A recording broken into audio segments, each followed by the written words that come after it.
Assalamualaikum warahmatullahi wabarakatuh.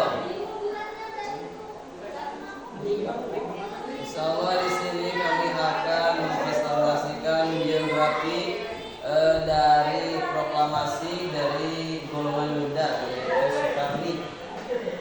Di sini kami beranggotakan 4 orang. Yang pertama saya Fathullah Fathur Rahman. Saya Raditya Parupaswara. Saya Suputra Purwasa. Saya Rizka Maria. Nah, itulah 4 anggota kelompok kami. Yang mana kami dari kelompok 8. Di sini akan menjelaskan tentang Sukarni. Sukarni Kartodiwirjo. Sukarni Kartodiwirjo merupakan tokoh sentral dalam peristiwa detik-detik proklamasi 17 Agustus 1945.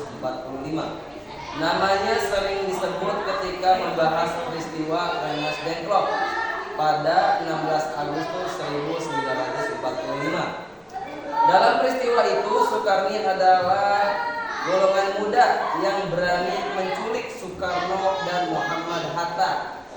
Tujuan penculikan itu tidak lain adalah agar kedua tokoh tua itu segera memproklamasikan kemerdekaan menyusul kesalahan Jepang dalam Perang Asia Timur Raya. Profil Sukarni Kartodiwirjo. Sukarni Kartodiwirjo lahir pada tanggal 14 Juli 1916 di desa Sumberdian, Daun, Blitar, Jawa Timur. Ayah Sukarni bernama Dimon Kartodiwirjo yang merupakan keturunan Eyang Onggo, yaitu juru masak Pangeran Diponegoro. Sementara ibu Sukarni bernama Supiah, seorang gadis asal Kediri. Keseharian orang tua Sukarni berdagang di Pasar Garum, Blitar, dan termasuk keluarga berada di zaman itu. Pendidikan Sukarni dimulai saat bersekolah di Taman Siswa Blitar yang lebih dikenal dengan nama Madisiwo. Diketahui, Taman Siswa merupakan sekolah rakyat yang didirikan oleh Suwardi Suryaningrat atau Ki Hajar Dewantara. Jiwa nasionalisme Sukarni sudah ditanamkan sejak kecil baik di lingkungan keluarga maupun di sekolah. Sukarni dididik oleh seorang guru bernama Muhammad Anwar. Gurunya ini sangat nasionalisme dan anti penjajahan Belanda. Lulus sekolah Madisiswo, Sukarni melanjutkan studi ke HIS Blitar, lalu lanjut ke Mulo Blitar. Setelah lulus dari Mulo, Sukarni melanjutkan studi ke Quick School atau sekolah guru dan Universitas Rakyat. Memasuki tahun 1930, Sukarni mulai aktif dalam perjuangan kemerdekaan melalui jalur politik. Dia tergabung dengan Indonesia Muda, yaitu organisasi kepemudaan partai Indonesia atau Parkindo. Saat di Indonesia, golongan muda ini Sukarni pernah ditugaskan untuk mengikuti sekolah pengadaran.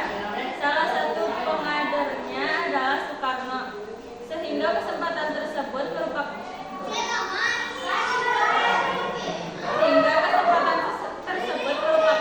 kali pertama Sukarni bertemu dengan Soekarno. Menjelang akhir pemerintahan Belanda, Sukarni yang saat itu memimpin Indonesia Muda ditangkap oleh Belanda. Sukarni dibuang ke beberapa daerah, mulai Balikpapan, Samarinda hingga Jakarta. Saat Jepang berkuasa, Sukarni termasuk dalam tokoh-tokoh politik yang dibebaskan Jepang. Pada zaman ini kemudian Sukarni bersama tokoh muda lain membentuk Angkatan Baru Indonesia yang sekretariatnya berada di Jalan Menteng 31. Penculikan Soekarno-Hatta. Memasuki akhir Perang Dunia Kedua, gejolak politik di Indonesia sangat luar biasa. Terdapat dua kubu besar di kalangan para pejuang, yaitu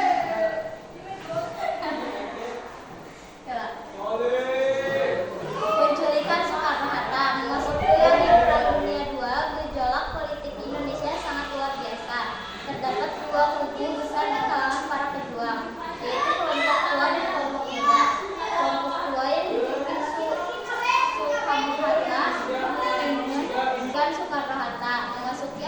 Perang Dunia II, gejolak politik di Indonesia sangat luar biasa. Terdapat dua kubu besar di kalangan para pejuang, yaitu kelompok tua dan kelompok muda. Kelompok tua yang dipimpin Soekarno-Hatta menginginkan langkah politik yang terukur dalam melakukan kemerdekaan. Salah satunya melalui mekanisme PPKI. Sedangkan kelompok muda yang di dalamnya ada Soekarni menginginkan agar proklamasi kemerdekaan segera diumumkan. Misalkan kelompok muda kian besar ketika mereka mendengar kabar penyerangan Jepang pada tanggal 15 Agustus 1945. Dan pada saat itu, Soekarni kemudian mengusulkan para pemuda untuk dapat menguasai situasi. Para pemuda itu kemudian memutuskan untuk menculik Soekarno dan Hatta dan melindungi keduanya agar tidak dipengaruhi oleh Jepang.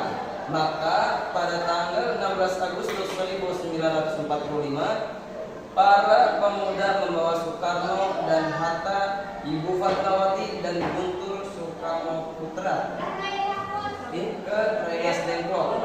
Tanggal dan peristiwa tersebut kemudian dikenal dengan nama peristiwa Rengas Dengklok. Di hari yang sama pada sore harinya, Ahmad Subarjo datang ke Rengas Dengklok untuk menjemput Soekarno-Hatta. Para pemuda dijanjikan bahwa proklamasi kemerdekaan akan segera diumumkan malam harinya. Para tokoh kemerdekaan itu berkumpul di rumah Laksamana Maeda. Soekarno, Hatta, dan Ahmad Subarjo berada dalam ruangan bertiga untuk merumuskan teks proklamasi. Setelah itu, teks yang sudah disusun kemudian dibacakan di hadapan hadirin. Namun setelah disepakati, muncul masalah, yaitu siapa yang akan menandatangani teks itu. Maka Soekarni kemudian muncul dan mengusulkan Soekarno-Hatta saja yang tanda tangan atas nama bangsa Indonesia. Soekarni meninggal dunia pada tanggal 7 Mei 1971 dan dimakamkan di Taman Makam Pahlawan Kalibata, bertepatan di Jakarta. Untuk mengenang jasa-jasanya, pemerintah telah menetapkan Soekarni Kartodiwirjo sebagai pahlawan bangsa, pahlawan nasional pada 17 November 2014. Sekian presentasi dari kami. Mudah-mudahan dari apa yang disampaikan mendapat manfaat. Mohon maaf atas kesalahannya. Wassalamualaikum